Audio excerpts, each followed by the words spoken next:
네, 이번에 이강희 부장 연결해보죠. 이 부장님. 예, 안녕하십니까. 이강희입니다. 예, 이 부장님 장 막판 되니까 좀 낙폭을 많이 줄이고 있습니다. 예, 그렇습니다. 예, 시장은 이렇게 보시면 되겠죠. 좀 낙폭이 또 유동성장으로 이제 크게 올라서 이렇게 조정 한번 또 받게 되면 움찔하는데 이런 이제 조정이 또 지나보면 또 좋은 기회를 주는 거 아니겠습니까? 그러니까 뭐 하루하루 일일비하지 마시고, 네, 특히 이 유동성장이 뭐 여기서 쉽게 이렇게 끝나지 않습니다. 물론 오늘 장 보게 되면 뭐 외국인들이 지금 이틀째 순매도를 하고 있고 양시장에서 개인 투자자 순매수가 일어나다 보니까 보통 이런 현상이 있을 때는 좀 장이 좀 쉬어가는 거죠.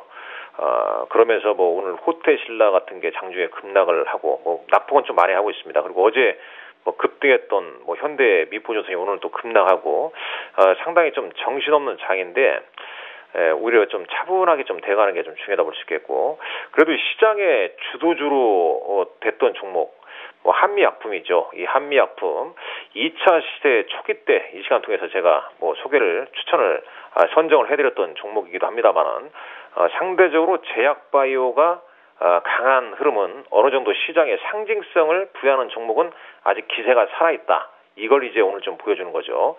전반적인 좀 분위기, 그리고 원외환율 얘기를 뭐 안 할 수가 없는데 이렇게 보시면 될 것 같습니다. 잠깐 이제 준비한 차트를 한번 보시죠. 원외환율 차트와 그다음에 이제 지수 흐름을 비교한 건데 이 원외환율이 이제 900원 살짝 뭐 밑돌았다. 근데 이게 이제 충격파로 되는 거 아니겠습니까?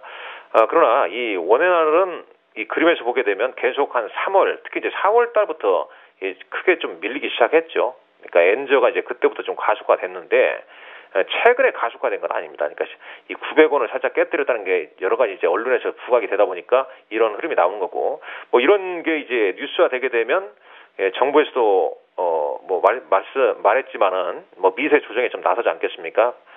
오히려 외국인들의 어떤 수급의 변화가 있게 되면 다시 재차 상승을 좀 깨할 가능성이 높기 때문에 오히려 이런 조정을 좀 긍정적으로 좀 보시고, 우리가 이렇게 조정이 나왔을 때는 중요한 것은 이제 1분기 실적보다도 2분기의 업황이 어떤 게 좋아지냐, 이걸 지금부터는 분석하는 게 상당히 좀 중요하다고 볼 수 있겠습니다. 그런 부분은 역시 뭐 지금 외국인과 기관의 어떤 수급, 특히 이제 어떤 종목을 사냐, 여기에서 이제 간접적으로 좀 힌트를 얻게 되면 되겠죠. 먼저 외국인들 순매수 종목을 한번 보도록 하겠습니다. 코스피 시장에서는 SK 하이닉스죠. SK 하이닉스 일단 실적이 여전히 잘 나오고 있습니다. 특히 우리가 주목해야 할 것은 이 반도체나 LCD 장비 쪽은 계속 투자가 진행되고 있다는 거죠. 이 중국 로컬 업체, 그리고 지금 이제 평택 고덕단지, 이런 부분이 앞으로 좀 이슈가 될 수 있기 때문에 2분기 때는 LCD 장비 업체나 반도체 장비 잘 봐야겠습니다. 아울러서 현대제철, 뭐 네이버, LG와 이런 종목군들이고, 코스닥에서는 아스트, 어제 이 시간에 한번 관심을 좀 가져야 되는 종목이다, 이렇게 말씀을 좀 드렸었죠. 그다음에 나이스 정보통신, 핀테크 관련해서 이슈가 좀 되고 있는 종목이고, 키스트 역시 뭐 중국 관련주다, 이렇게 보시면 되겠죠. 기관 순매수 종목을 한번 보도록 하겠습니다. 좀 안정적인 종목으로 좀 피해 있는 흐름인데요. 포스코나 삼성증권, 한국전력, SK. 그러니까 한국전력이 좀 등장한다 그러면은 상대적으로 시장이 이제 민감주가 조정을 받고 있다, 이렇게 보시면 되는 거죠.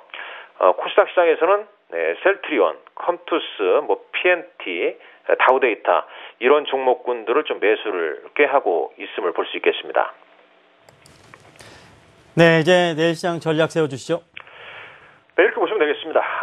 21선까지는 조정 나온다고 말씀드렸었죠. 자, 이 21선 어제 이제 보여드렸습니다. 한 2120 전후가 좀 되지 않을까 생각됩니다. 물론 여기서 중요한 건 이렇게 됩니다. 그러니까 내려오는 21선에 굳이 대놓고 분할 매수를 할 필요는 없겠고, 한 차례 물론 21선이 지지가 돼서 다시 올라가냐, 그 부분은 나중에 확인이 됩니다. 따라서 오히려 21선을 이탈했다가 다시 21선을 회복하는 거래량이 좀 실린 양봉 흐름이 나온다. 그러면 이제 그런 종목군들 좀 잘 봐야 할 것이고요.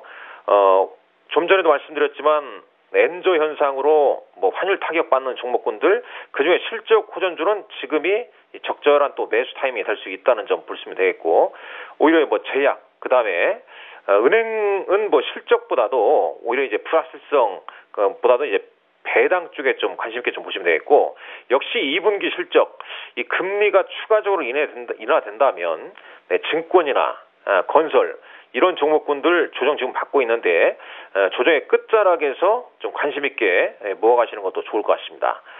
관심 종목을 한 종목 제시를 하겠습니다. 좀 안정적인 종목으로 은행주 하나 좀 드리겠습니다. 우리은행이죠. 대부분 이제 이 종목은 한 1만 원대 저점을 좀 다지는 그런 종목입니다. 물론 뭐 수익률이 크게는 안 나오는데 상대적으로 좀 배당 매력이 있는 종목이고, 최근에 외국인들 매도하는 반면에 이제 기관순 매수가 좀 이어지고 있습니다. 따라서 한 1,700원 전후 정도 관심을 좀 가지면 될 것 같고, 목표가는 한 12,000원 정도 제시를 하겠습니다. 아울러서 좀 바닥권에서 움직이는 뭐 중소형주도 있는데요.